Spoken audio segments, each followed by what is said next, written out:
Right then, this is a quick walk around video, and this is for an absolutely beautiful Lexus CT200. This is the F Sport model, finished in what's I think called opal black mica, but it's actually a really dark sort of blue purpley, which under the shade here looks black. The bright sunshine has an absolutely gorgeous tint to it. It really is stunning. Car's covered just 57,000 miles and has got a wonderful history attached to it. Go around the car for you. Not my normal place to do videos, by the way, because they're working where we are, so it's rather noisy. It's slightly less noisy here. Front of the car, lights and lenses are clear and intact. There's no cracks or condensation in them. Bonnet, exceptionally clean. Hopefully you get the just slight hint of the colour I'm talking about. Near side of the car, beautifully smooth in the panels. Near side front alloy in absolutely amazing condition, considering it is the near side one, and that's where they take all of their bashing generally. Panel work, very, very nice indeed. End marks you'll see generally very light, and it doesn't look like a car of its age, let's put it that way. Come around the back, again, nice and clean and tidy. Come to the off side of the car, passenger side, or driver's side even. Again, really crisp in the panel work. Side rear alloy, really nice. It is very, very, very clean and tidy. Upside front alloy, again, beautiful condition. But say for a car of its age, with the odd minor age-related mark, it's very, very clean indeed. Coming to the boot area, as you expect of any Lexus, it's been beautifully finished back here. Let's come into the back. It's got this full black leather interior, which looks absolutely stunning on the car. Let's come into the front and the passenger side. Full set of original Lexus mats in the vehicle. The passenger seat there looks extraordinarily good condition. Finally, driver's door card, again, been kept very well indeed. Same with the footwell areas, driver's seat, really good condition. Only minor bit of wear on the bolster as you get in and out, but I'm talking for the age of mileage, again, miles better than most. So inside the car now, engine's running, as is always the case, so the dashboard can be seen illuminated. What a stunning interior this is. Video just doesn't do justice to it. It's amazing in here. Sat nav, you can see working absolutely perfectly there. And just pop the car into reverse, and you can see reverse parking camera working similarly, absolutely as it should.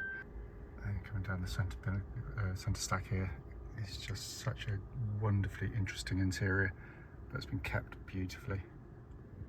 Just coming to the dashboard here on the binnacle, hopefully you can see there 57,666 miles. No warning lights on. That's the dash display you get in eco and normal mode. Twist it to the right there. In sport mode you get the blue, sort of red black background and rev counter appear. It isn't flickering, it's just the video that makes it look like that, so I don't think it is for a second, but it has been kept beautifully in here. Finally, just to show you, owner's manual, pack and lockable nut key, all here and present with the car. Right then, this is a road test for, oh sorry, got a wire cord around me.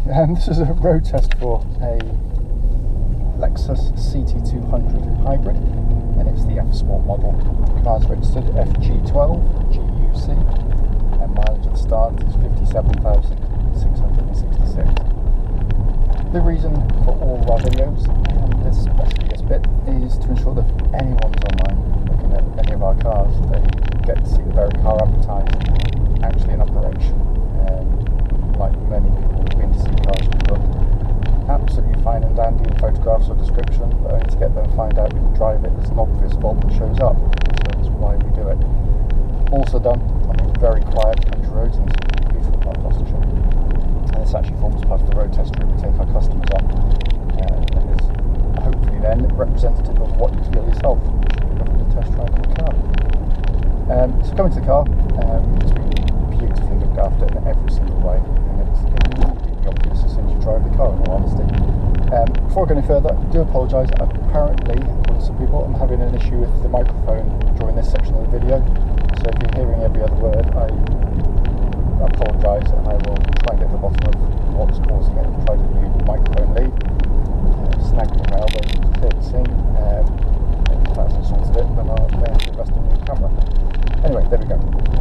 So come into the car, push the power button to start it all up. Quite often it starts silently in battery mode only.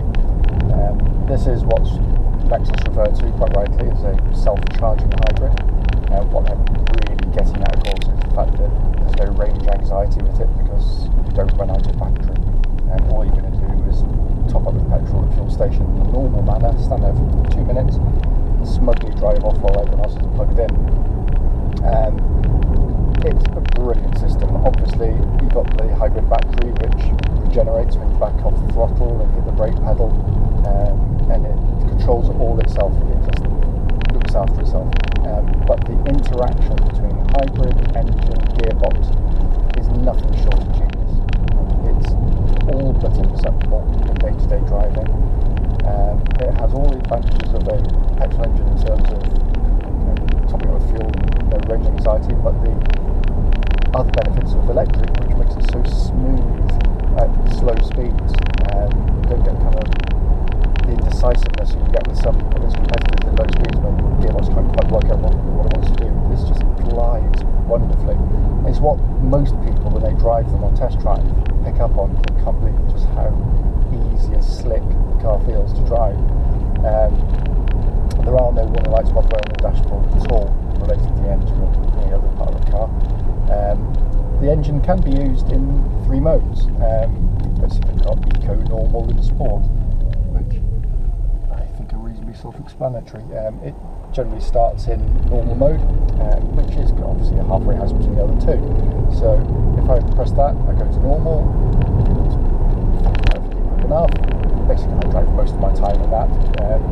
But on the open road, I sometimes take it into sport mode. You can take it into eco mode, that softens the throttle pedal even more, uses the battery more. It's quite good for town use, where you're not maybe in and out of block traffic, you're not necessarily having to sort of zoom about. I find it probably a little bit too slow for the open road. Normal, but if I go into sport mode, immediately you can feel a much keener urgency to the throttle response, and it picks up and goes more quickly, but all functioning exactly as it should. The car operates through a CVT gearbox, which is brilliant. And for those who haven't driven one before, basically you have no gears. It's just one gear, but it's an infinite number of gears, I should say. Basically, when you drive the car, it's just so smooth. There's no gear change. But when you put your foot down, the revs pick up, you speed up, catch up with your revs, kind of back off the throttle, and it's just absolutely seamless all the way through. Don't believe numpties on the internet that YouTube videos, they shove their foot down, they have it wailing away, listen to that awful sound. Well, no one drives like that, in all honesty. If you do, it's not the car for you, but generally people drive in a spirited way, the car's happy with that. But if you shove your foot down flat to the floor every time you drive the car, then I don't know anyone who drives like that, honestly. There we are. But some of these videos you think everyone does, but it's a brilliant system for 99% of the time. But if I accelerate now, revs pick up, car, I'm up to the speed I want to get to, back off the throttle, so it's a short burst of doing that. It's fantastic. Steering tracks dead straight, no vibrations, speed or any speed up to the legal limit. It's a lovely power steering setup. It's very keen to change direction. It's a really eager car. I've always said it's got a really keen front end on them, so you turn, the car just wants to go straight away, so you sit through sort of B roads and A roads, and it rewards, it wants to sort of work with you. And yet it still allows a compliant ride, which is well judged, for most people driving at other times. So it's a comfortable car to go from A to B. There are, by the way, absolutely no rattles or clunks or anything underneath the car. It's all in fine order there.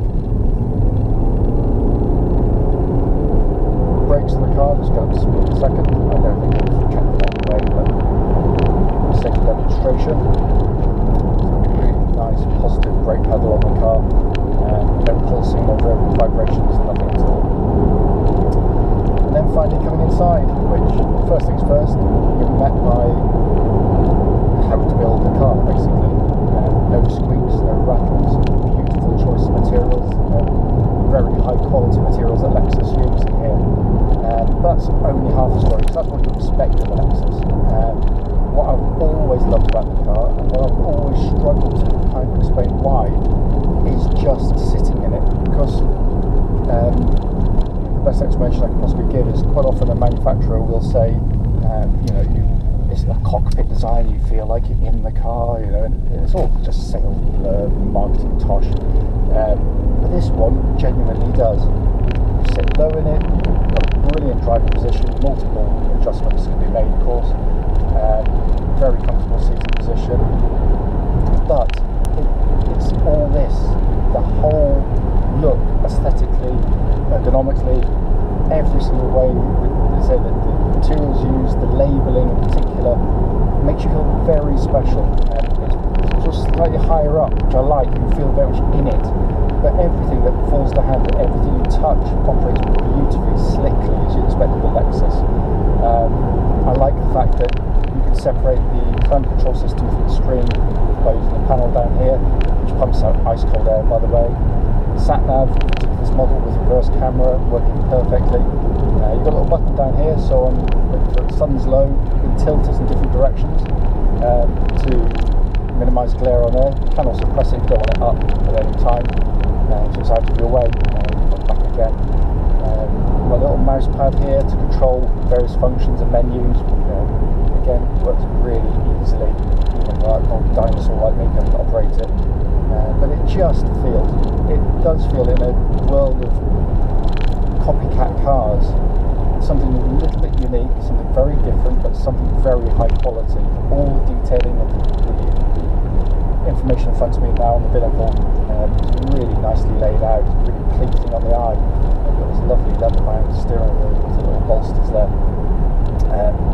It's exceptional. I cannot fault the way the car drives in any way, shape or form. It drives perfectly. Any questions, as always, just give us a call.